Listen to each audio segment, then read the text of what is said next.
Right. Okay. I should go? Wait, mic? That's right. I got a mic on. I think your mic is on. It Is it on? Yeah. Say hello to the world. Right. Hi, everybody. Thank you for joining us at Aperitivo Time. I'm Sharon Mashavi. I'm the president of the International Center for Journalists based in Washington. And this is a panel discussing COVID-19 and whether it was a journalism extinction event, as many were concerned, or whether it was a reformation moment. So I've got a few great panelists here, some of my colleagues and folks who've done some great research on this topic. Julie Posetti is ICFJ's Global Director of Research. Nabila Shabir is our Research Associate. Emily Bell is the director of the Tao Center for Digital Journalism in New York. And Natalia Antalava is the co-founder and editor-in-chief of Coda Story, which is she's based in Tbilisi. So thanks everybody for joining us. So the premise of this panel came out of research that we collaboratively did, surveying more than 2,000 journalists in 145 countries in 7 languages. We did this in mid-2020 to try to understand what effect the pandemic was having on journalism and what effect it might have. And we learned a lot. We're going back to it, as Julie and Emily and Nabila can tell you. Resurveying, figuring out what the longer-term impact of a pandemic that we didn't think was going to last quite so long, what that is on journalism, and talk about some recommendations as well that have come out of the data, and including initial data that we're seeing now in our new research. So let me start with Julie here. First of all, thanks everybody for joining us. So I guess the main question is basically going to the title of this. You know, many had feared that this was going to be an extinction event, that media organizations were going to collapse left, right, and center. Others were hopeful that maybe something new would be born. So what's your analysis in terms of where the pendulum swung? Yeah, I think, look, when we launched this research project in April 2020, just as the first wave of the pandemic was causing us all great disruption and enormous concern, and as it has continued to do so over the past few years, we were very concerned. Many commentators were concerned, and I think Craig Silverman was probably the first to suggest that this was the news media's extinction event. Likely to be the news media's extinction event, and I think many of us were extremely concerned that he might be right. Here we are in 2022 as the 4th, 5th, what are we up to now, wave is predicted and starting to take hold around the world. Journalism is still alive in many sectors and in many regions. It continues to struggle, but we're here in Perugia at the International Journalism Festival, kind of, ready for a revival moment, I think, for the future of journalism. But nevertheless, as our research initially mapped, so we had the survey that Sharon mentioned with over 2,000 journalists participating around the world, and the number one concern that they identified, or the need that they said was greatest, was for financial support to continue operating. So we had a figure of 75% of the respondents in the 2020 survey that we produced, identifying the extreme need for financial assistance.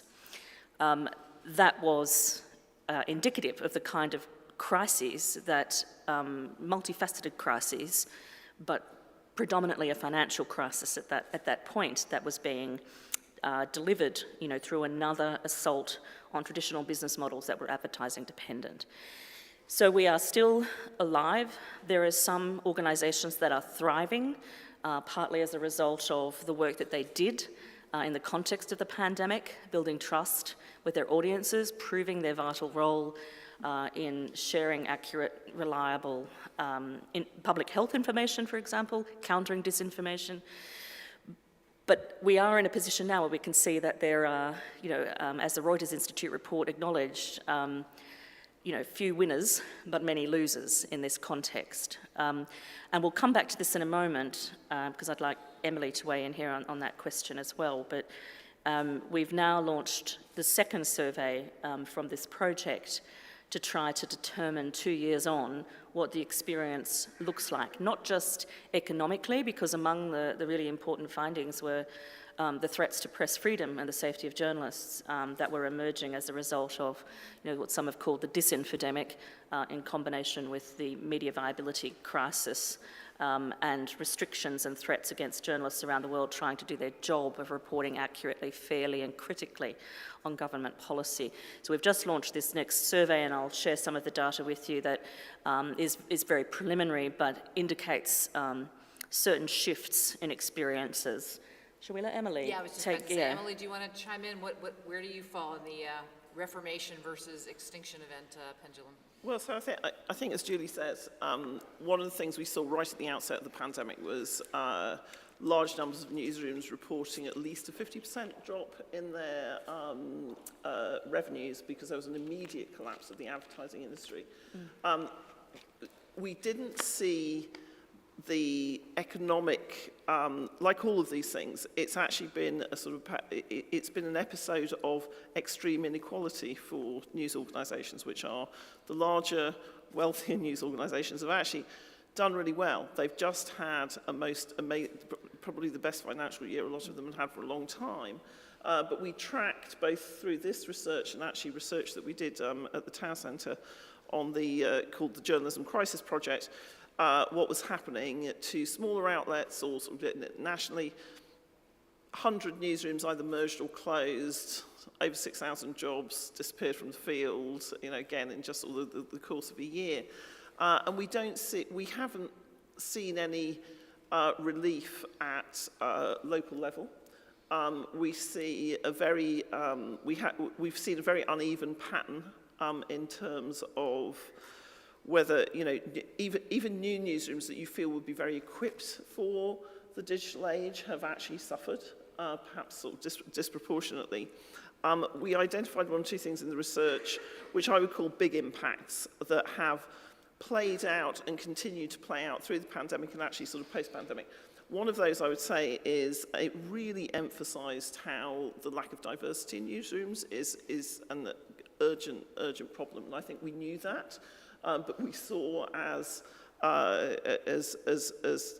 the communities, particularly in the United States, that were most impacted were people of colour. And newsrooms didn't really reflect that.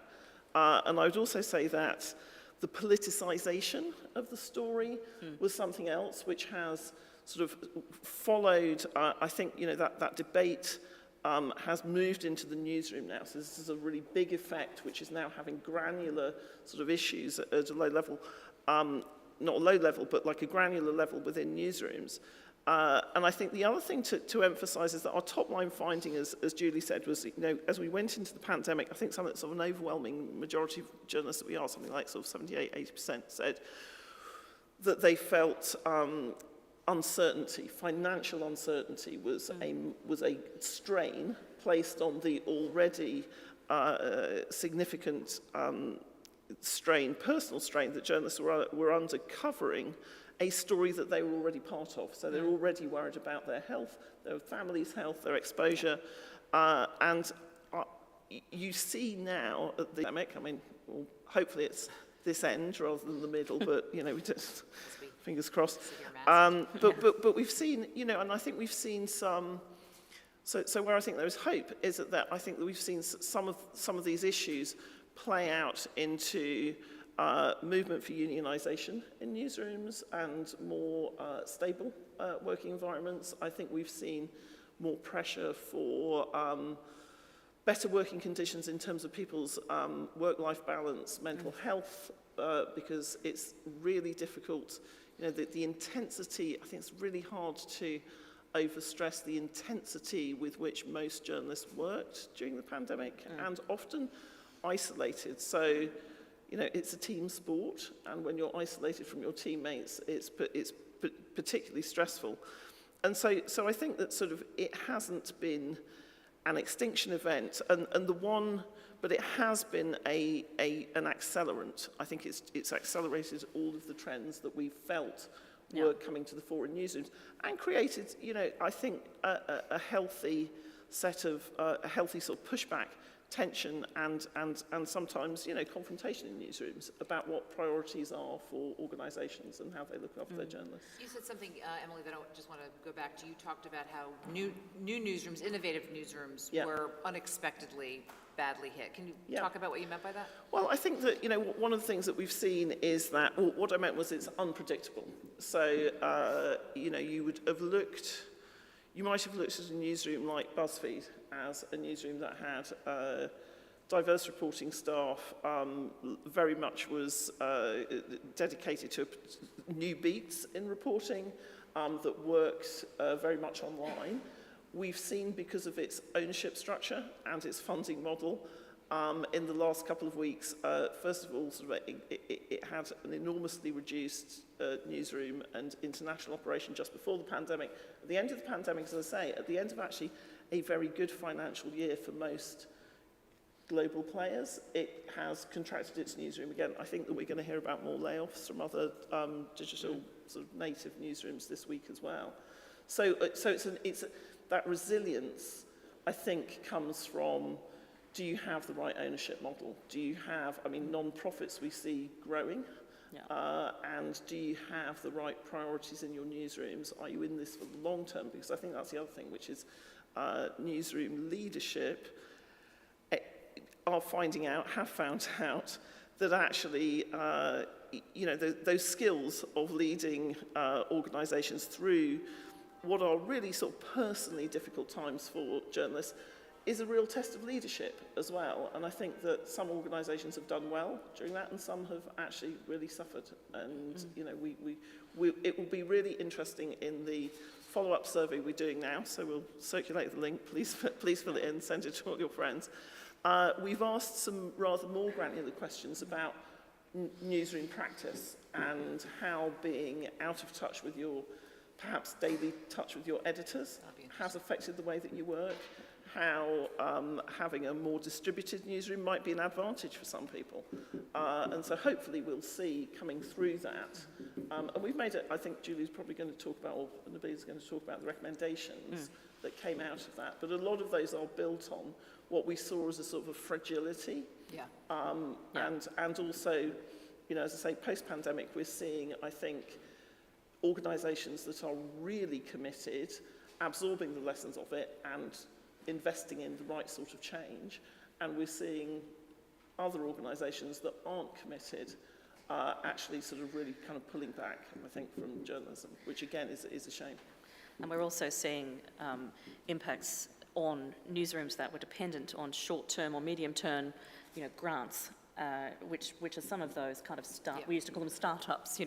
What are the implications of a major ongoing crisis like this on their capacity to produce journalism for the long term when they've got such uncertain, structures in place that are dependent on short to medium-term grants.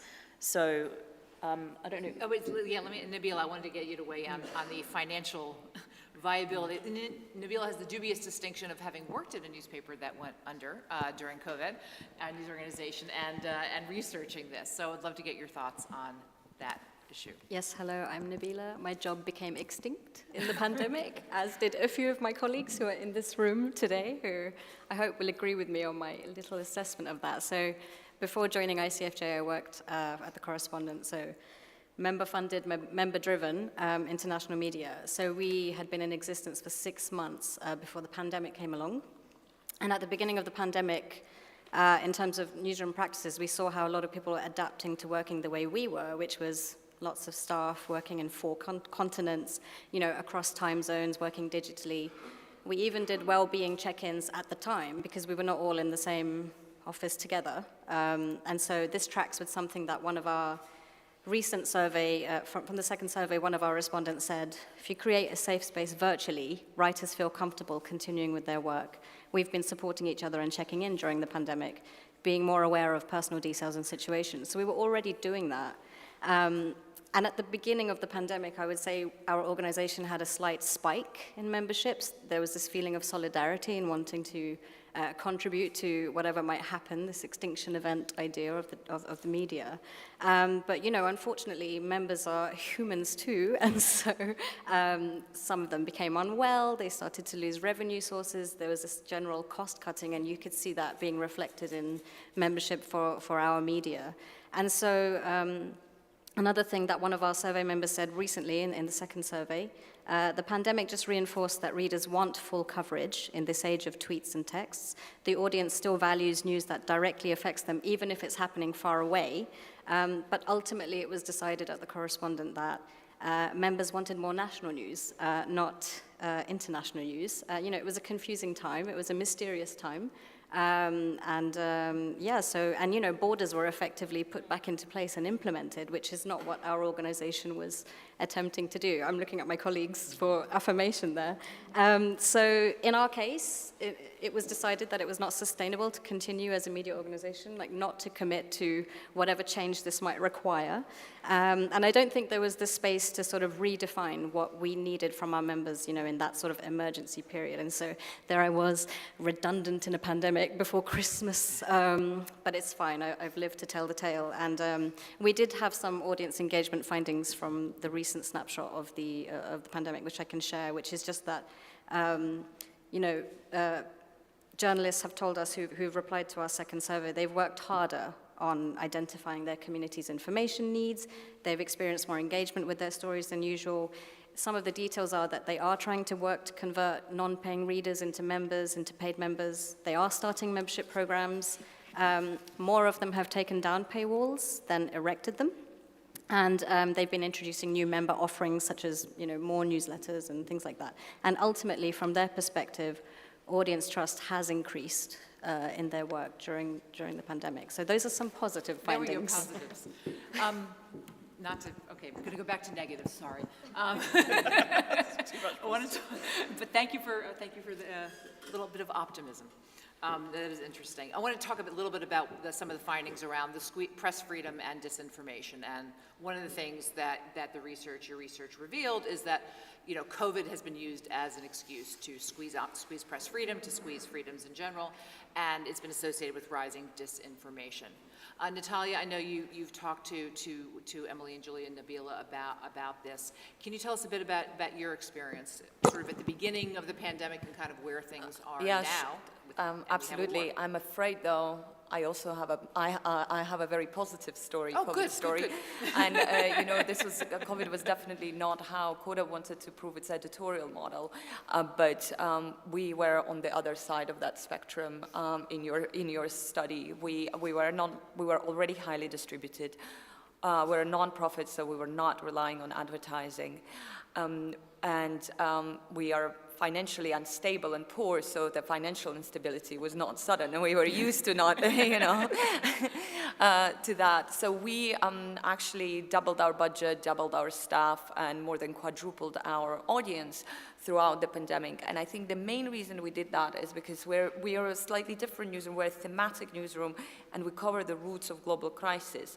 And COVID hit very much at the intersection of the four main channels, the four themes that we have, which is disinformation, authoritarian technology, so surveillance obviously grew massively, war on science, and pseudoscience, and oligarchy, because, you know, rich got richer. So we had spike in all four of these kind of areas. And what we do, we don't pigeonhole people into one of these themes. We want to do the opposite of that. We want to create connections and show people how these crises are, what are the currents that run through this crisis, and how they are connected to each other.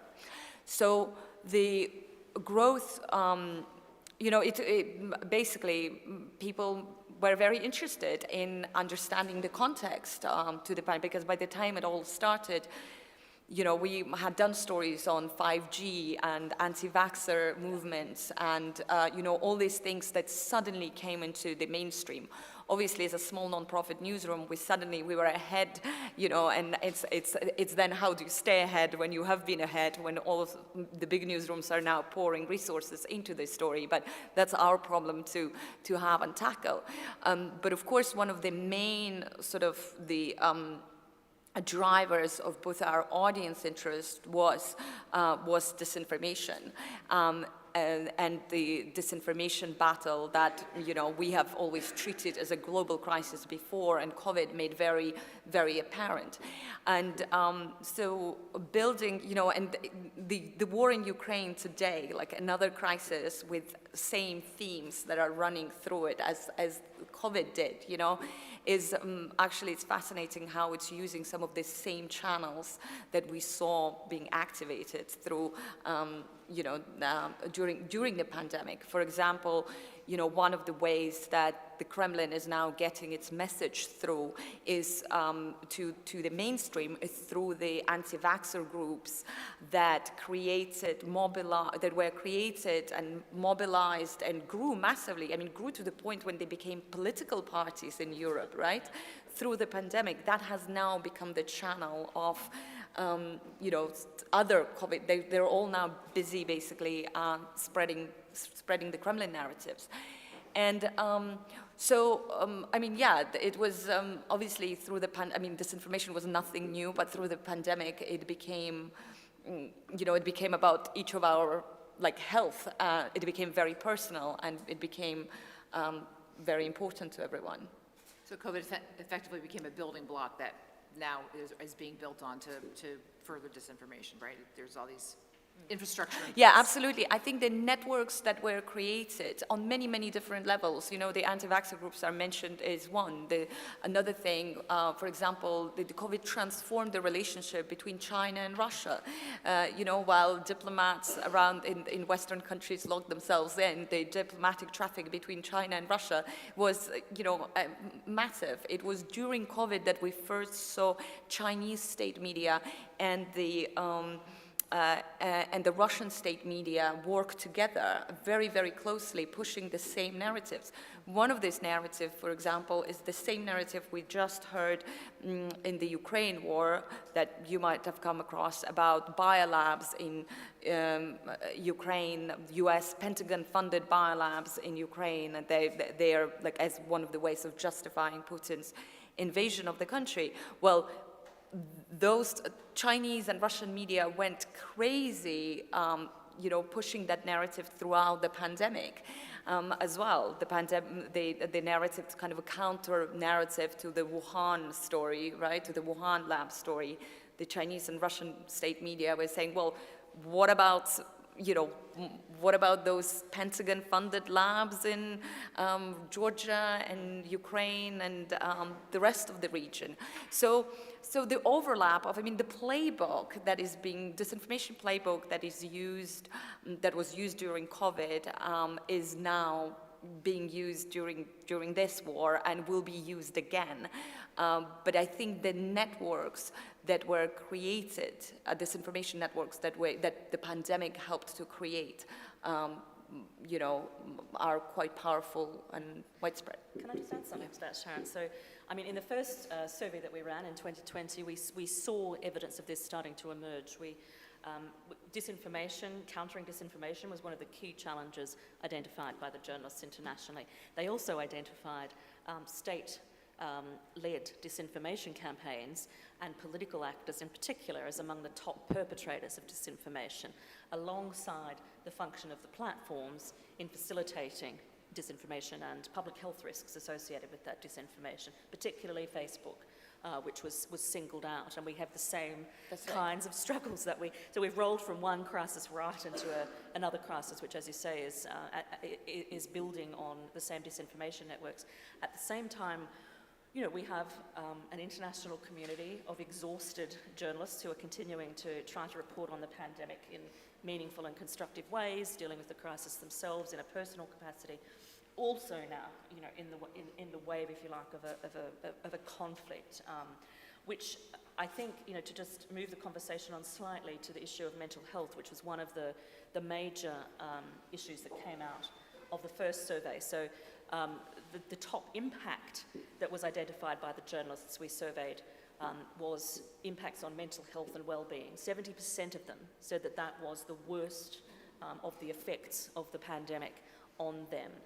And if I can just seg now to the new survey which we have launched with Emily and the Tau Centre, which we launched about a week and a half, 2 weeks ago. We've just taken a little data snapshot to share with you this evening. We only have about 120 survey participants so far across 5 languages. So this is very preliminary, but I think still interesting and valid to share.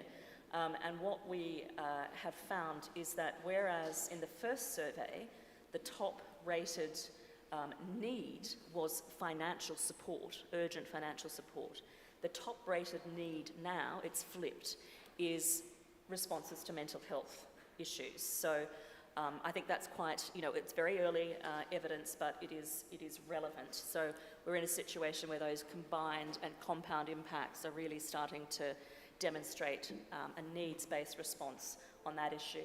We're also seeing, from a disinformation perspective, an increase in the percentage of people saying that state-based or political actor-based disinformation is a problem and continues to be a problem, and that Facebook, again, is well overrepresented in terms of the platform identified as the biggest vector for disinformation in the context of the pandemic.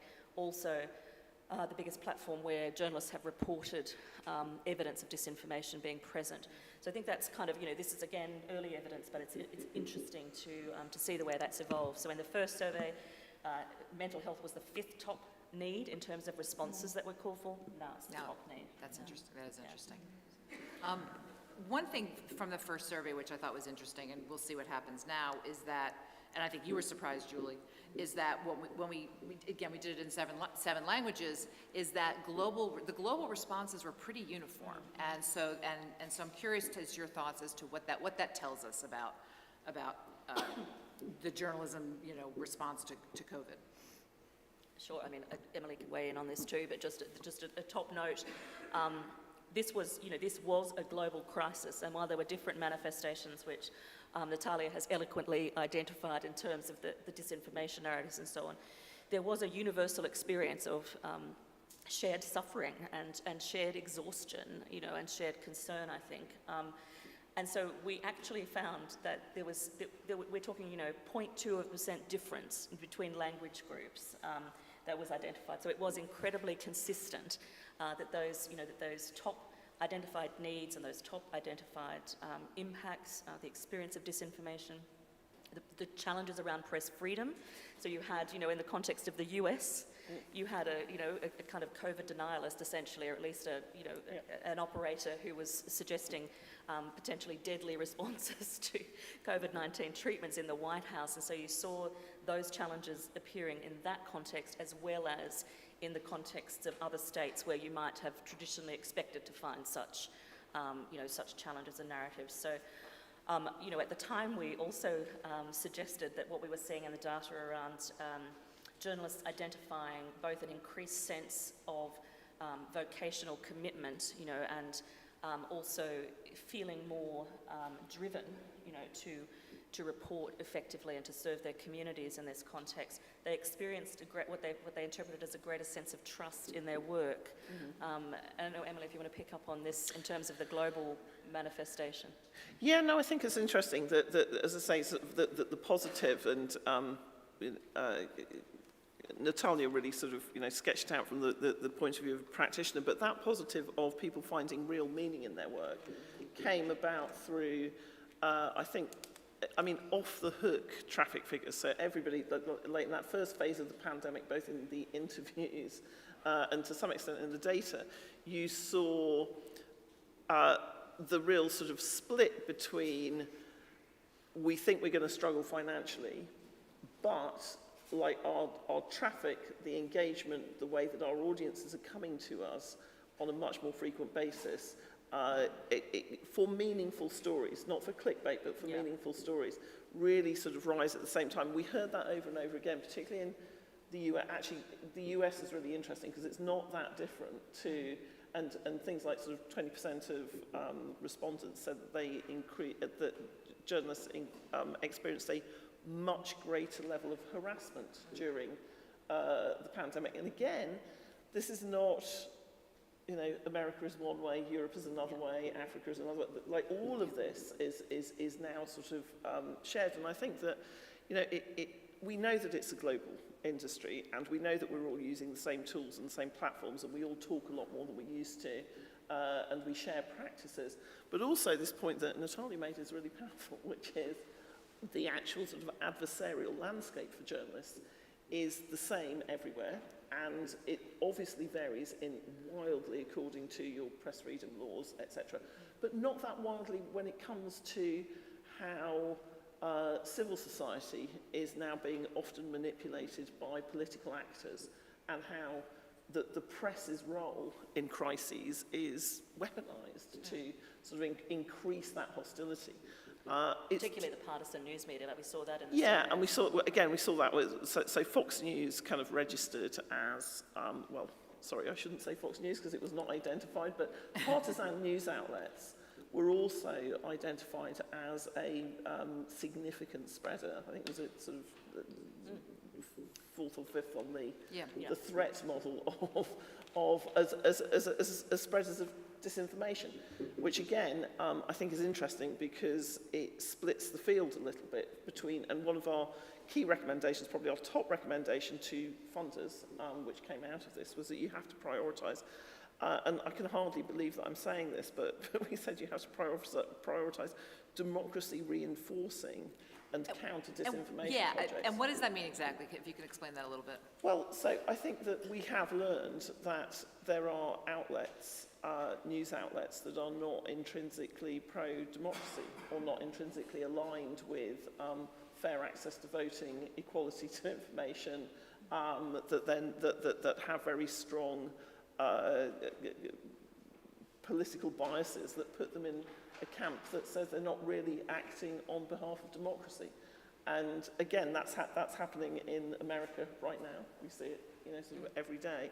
And I think that also,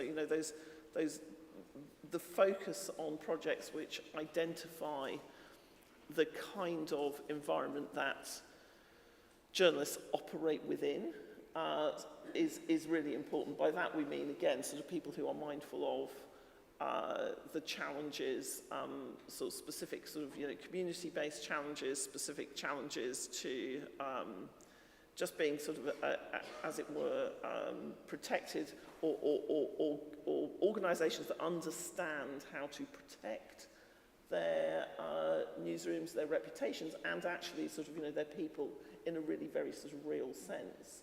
And when, as you say, Sharon, what does that really mean? I think it means that it's not good enough just to say we're producing a new model for news, or we're producing a whizzy new thing. And I don't want to kind of beat up on the correspondent here, but I think it goes back to that thing about, Natalia's been doing deep reporting on key areas for a long time, and her staff have been doubling down on those areas. I'm not saying, and I think the correspondent would have regrouped around that, but I think when you're offering to market is we have a new business model, or we have a new technology platform, etc. It's not enough. You have to have that mission, I think, behind it as well. Definitely. And Go ahead, yeah, and can I just very quickly jump in? I mean, thank you, first of all, I appreciate that. But, I think in some ways, with all this like disinformation conversations, we get locked in and kind of ranting about like how do we fight disinformation, and I think we don't actually need to reinvent anything. Right. I think what we need to do is just do some old-fashioned reporting and journalism, and one of the hallmarks of quality journalism is journalism that proactively tells you a story instead of reacting to something. I hate the whole term of battling disinformation and combating disinformation. My job is not to combat anything. My job is to report on a crisis, and disinformation is a crisis, and it has the victims and perpetrators, and it has human stories, and it affects us as societies, and we need to go and find them. Because if we just keep sort of reporting on what people say rather than what they do, all we are doing is just amplifying the noise, and that noise is such a big part of disinformation. And for me, one of the interesting outcomes from this period of reckoning that has happened with regard to the pandemic, but also in the context of the pandemic we had in many Western countries, with the Black Lives Matter movement, for example. And there has been a reckoning around what quality journalism means in terms of not just interrogating the facts, not just presenting a variety of views, but drawing conclusions based on analysis. And so critical independent journalism is part of the mix here. And I think there's been a lot of challenges in particular countries where the he said, she said model of reporting was considered to be appropriate.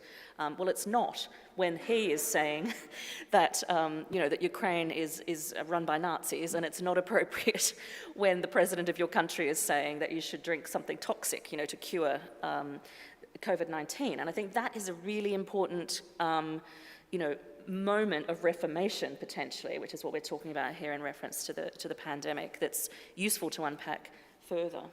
Yeah, so let me ask you that, because one of your recommendations was maximize trust. The newsroom should maximize trust. So especially in the context of what you all are saying here about what is the job of journalism in a newsroom right now, what is the job then to maximize trust? What does that recommendation actually mean in practice? Well, we're talking about, in terms of responding to the crisis, recommendations for action from funders or other organisations that support journalism. And here's an interesting anecdote. Nabila and I, in a previous life, worked for the Reuters Institute, and I'm still affiliated there. But we produced a report just before the pandemic, much like the correspondence business model. We produced a report that highlighted the need for more physical connection, deeper, more meaningful engagement with audiences, and then boom. People were even talking about, performance journalism, so journalism as theatre, and all these fascinating, ideas, and the pandemic hits and it changes everything. So when it comes to trust, I think what you've heard from Natalia so far is really important. So if you're investing in trust-centered journalism, you're investing in accurate reporting that is fiercely independent, that ensures it serves its communities. And one of the other interesting things about the journalists who we surveyed, there was a real sense of shared suffering between journalist and audience.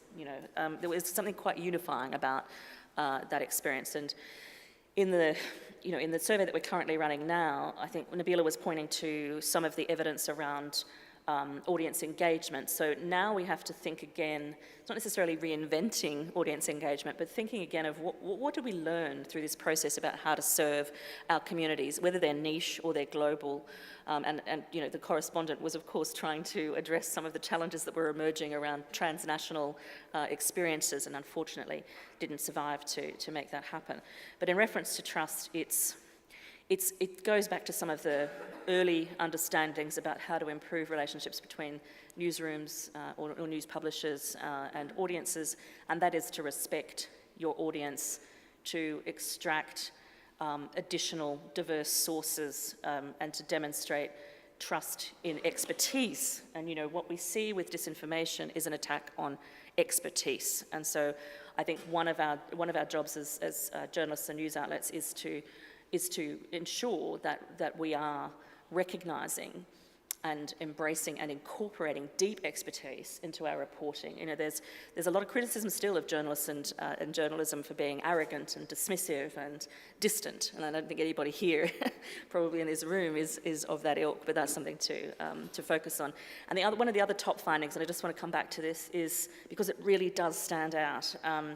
Or two of them. One of them is around the impact on press freedom, which we saw at the beginning of the pandemic, which is absolutely continuing to manifest itself, which is restrictions on movement, restrictions on access to information, restrictions on physical access to sources and stories, threats around surveillance, threats around online violence, as Emily has alluded, and those are all still present. So in terms of responding to those crises, two of the key recommendations that we launched from that first part of the study were to support mental health responses in news organisations and to reinforce press freedom and journalism safety measures, and to report actively on those challenges.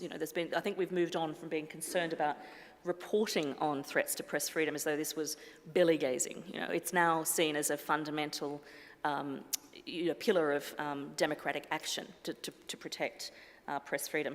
Just one thing I want to share before I forget, is that there are also real physical impacts, and of course mental health manifests physically, but journalists got COVID. A lot of journalists got COVID and are still getting COVID, and a significant number are suffering from long COVID. And one of the really poignant responses we've had from this second survey already came from a journalist who said, on a personal level, it's hard for me to articulate the way the pandemic has had an impact.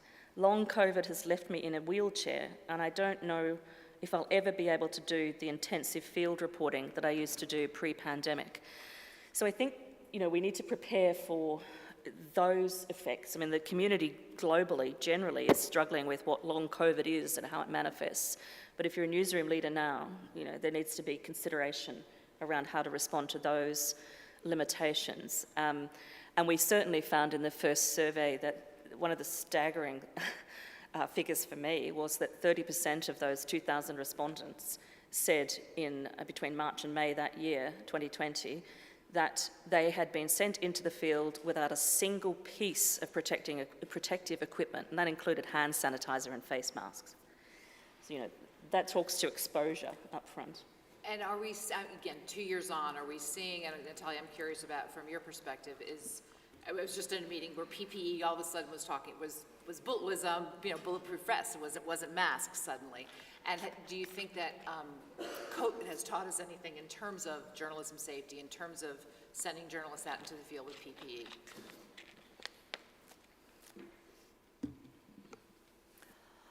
It's very difficult for me to answer that question. I mean, because I come from one of the most safety-conscious organizations in the world, which is the BBC.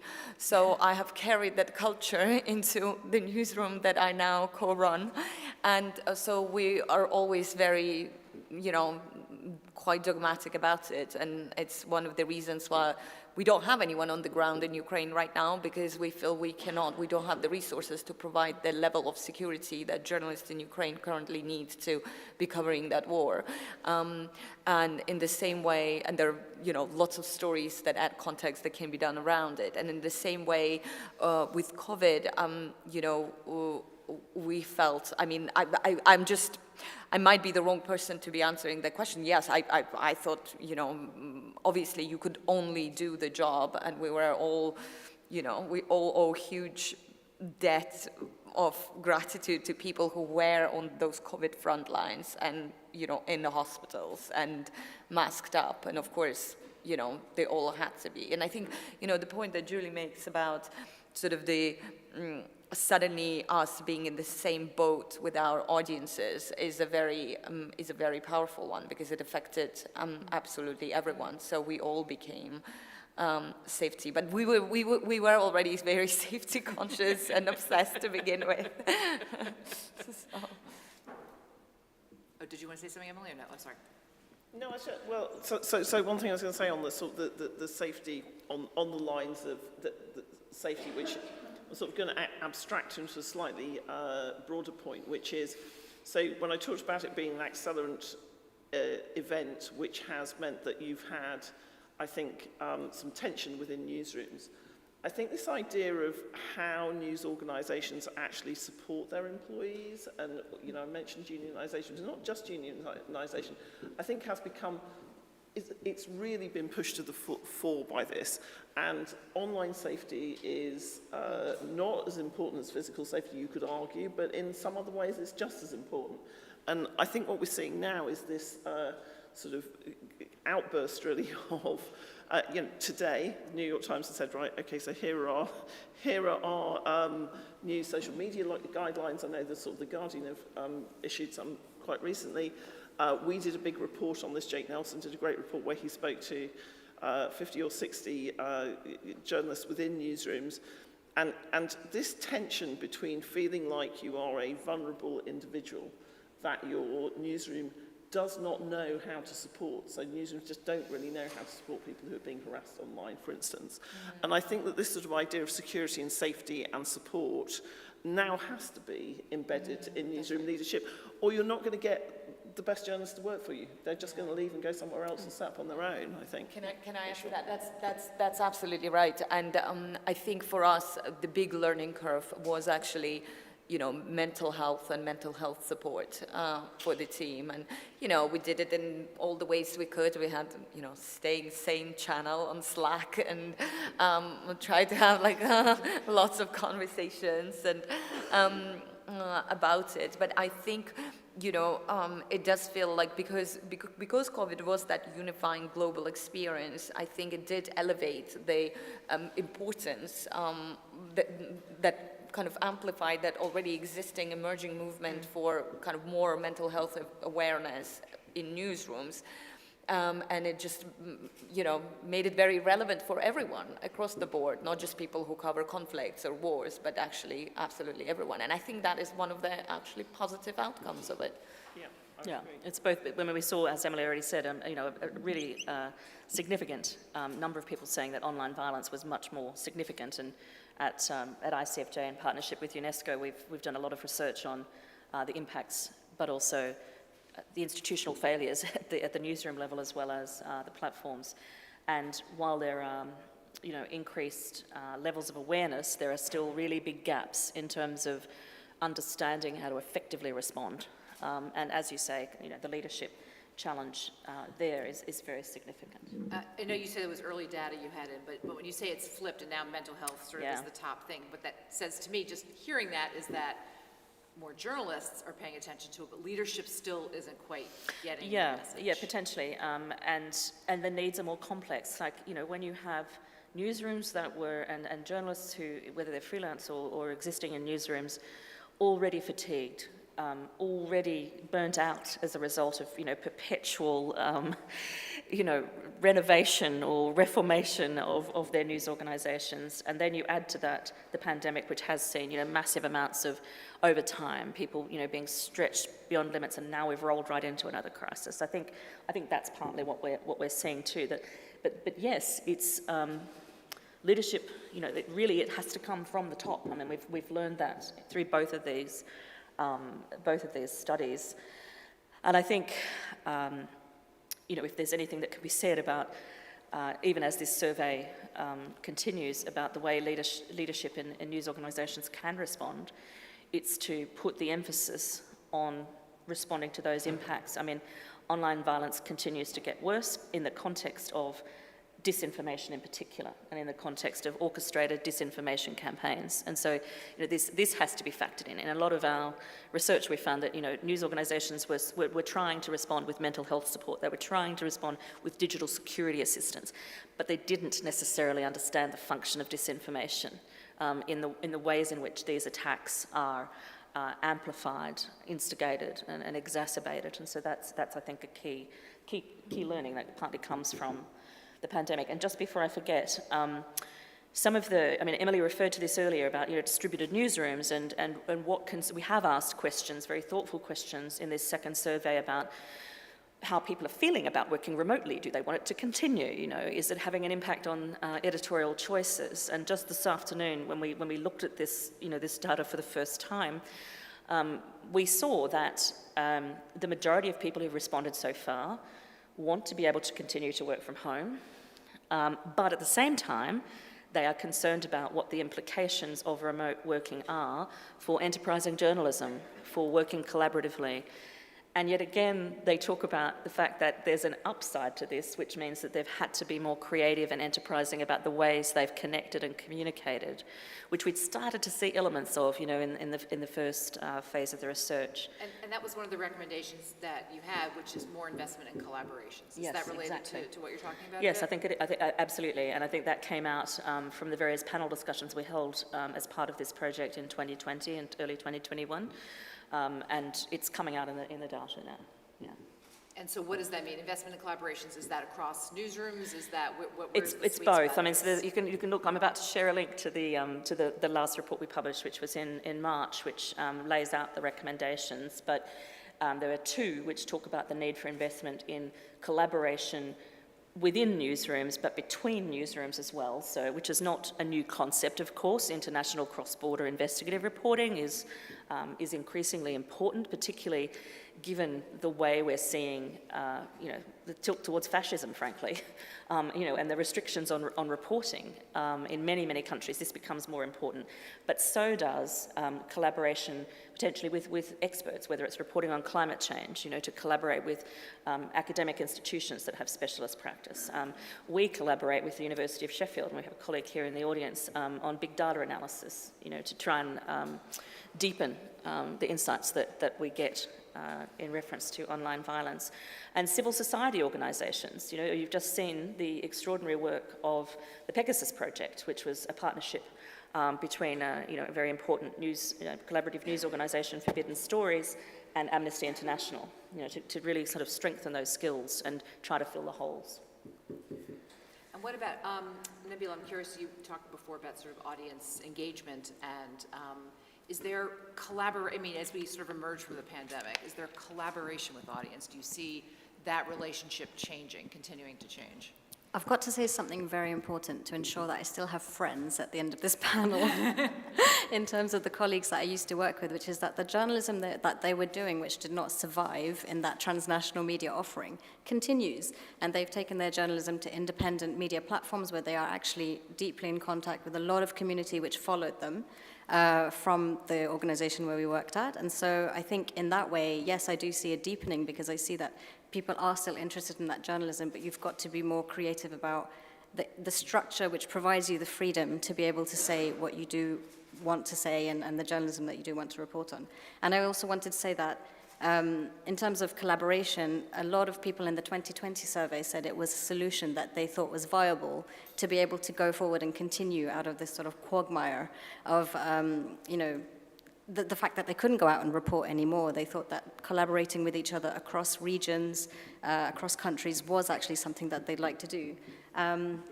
In this snapshot of the survey that we looked at today, in this small sample set, we had responses from Venezuela, the Pacific, India, and Hong Kong, cited, where people say it's hard to do their work with regards to press freedom threats, especially in the pandemic. So I think definitely there's evidence there that people would like that, journalists would like that as a solution in terms of collaboration. I'm sorry, sorry. Emily, I wanted to ask you, you talked earlier about, as I think, close to wrapping up, we're not allowed to do questions, right? Just no questions. No, apparently we're not allowed to do questions because of concerns about social distancing. We've literally been given a thing saying, please, no audience questions. I don't really hold with that. I think you should ask. I know. That's why I haven't stopped for questions, because I remembered the directive. I think you can yell out questions if you have any. We'll be fine with that. Can we do that? Honestly. Yeah. I mean, you're masked, and there's not too many of us, so I think we could everyone, okay. Yeah. Actually, I think we should hear from you, because you're our South African colleague who actually, in the pandemic, running a digital platform, launched a print paper and found innovative ways. He said, "We're mad, we're crazy," to quote him.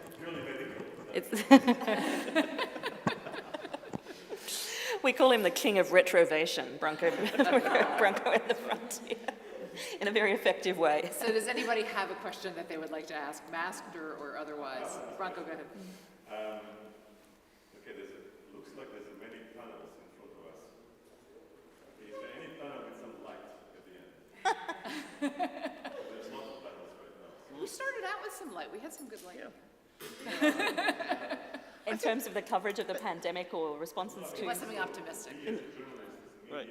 Yeah. If you take out America, US, which is now investing a lot of, small and new outlets, the rest of the world is pretty much dry.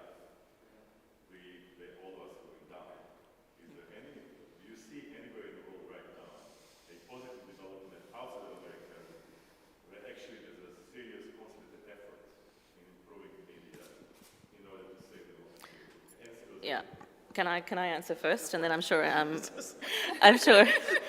Natalia, why are you crying or laughing? Okay. No, I am, I find a lot of solace in the fact that, feels like there's some meaning in the work that we're doing, but again, like, this is not how we wanted to prove the model. And it's not, it really isn't. I'd give Coda up if the war could stop in Ukraine tomorrow. And I think, so no, I'm struggling to find reasons to be optimistic. And I think it is really important to, but look, we're not going to give up, right? We can't give up. No. Like, there is no giving up. So that's not an option. So since it's not an option, we just need to buckle down and team up. And, you know, we would not be able to do it without our partners around the world, you know, from Nicaragua to the Philippines. And, you know, we should band together because, you know, the press freedom, I mean, you touched on it, the press freedom has real enemies. Who have real power and a lot of money, and they are at war with journalists, and it's war. So we need to. Are we talking about the last stand or last stand until things get better? Let me get my crystal. It's always the last stand. I do. I have something optimistic to say. Well, you know, my recommendation is to talk to any Ukrainian because they seem to be the most optimistic people. And like, they are incredible. Exactly. They are literally. I call my friends in Kiev to get some, you know. Please help me remain sanguine like about the future. You know, because they have a. I think partially. I mean, obviously they're all amazing, but also they have a real sense of purpose. Yeah. But there is no reason why the rest of us shouldn't have a real sense of purpose because, you know, this is not just an attack on. Right. On a country. It's an attack on the values that enable our industry and our profession. And if we don't defend it with the tools that we have, then we're screwed. And let me give you a positive example. Sorry, I want to share this.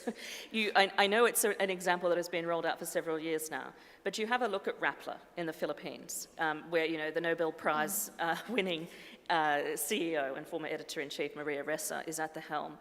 Before the pandemic, and even as they were coming under the most prolific attacks across all channels, physical as well as digital, they were reinventing their business model in a very effective way. They have broken even. Right. They are starting to increase their profits in the context of these existential crises and myriad external threats to the very practice of journalism. And what is key and core is just what Natalia has said in reference to the Ukrainian journalists too. It's that sense of mission and vocation that's driven them, but it's in combination with a lot of learning based on experience in the industry and a journalism startup led by journalists, you know, not led by technologists, led by journalists, and trying to respond to all of these threats in creative ways that serve their audience, regardless of the attacks that they experience. They are surviving. I mean, what will be the big test, of course, is the outcome of the next election in the Philippines. You know, has all of this actually led to a plan for survival? Now that the business model's secure, can they actually survive all of the press freedom threats? And sorry, Emily. No, I was just going to say, I think that, you know,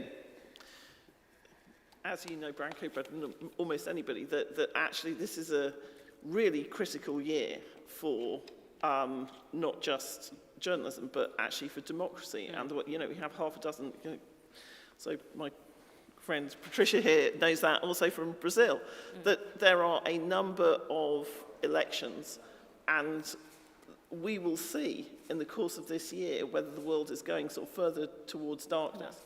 And I think that Ukraine has demonstrated to people who are not paying attention that actually this discussion of disinformation networks, of there being an anti-democratic extremist movement, which is everywhere, which exists in the United States now, is not just a fantasy or a conspiracy theory, but it's real, and it's having, and actually there is a conclusion which is ugly and takes us back 80 years in Europe, and the people with the money and the power in Europe and America, if they want to address this, they have to address it not just in their own backyards, they have to help address it everywhere, because it's not binary and it's not one country or two countries or whatever. It is, you know, the small world is in peril when it comes to democracy. And I think that journalists, we have to keep telling that story. That, you know, this is not an accident. These are not isolated incidents. You know, whether it's Zamora in France, Bolsonaro, you know, whether it's kind of the movement in America where you have Peter Thiel putting $30 million into reshaping it's all the same. And I think journalists really do, you know, my students get a mission from this. I think every journalist gets a mission from this, but we have to keep telling that story. So that's a light. It may be a train coming the opposite direction. And we also have to keep making it relevant to audiences who are far away. We have to get better at connecting the dots. You know, I mean, the news is easy. The context is, you have to work harder, right, to create that context for local audiences that don't necessarily, and that's our job. Like, we need to figure out a way of how to explain to audiences in Texas why Maria Ressa's story is important for them too. Yeah. So in that sense, I think Nobel I mean, I've disagreed with many Nobel Peace Prize Committee decisions, but in that case, it was an amazing boost to freedom of expression and journalism, because it was just a recognition that, you know, the fight is real. Was that optimistic for you? Yeah, I think. Anyway, it's a good way to end. Thank you all very much. Thank you, panelists. Thank you, everybody, for joining us.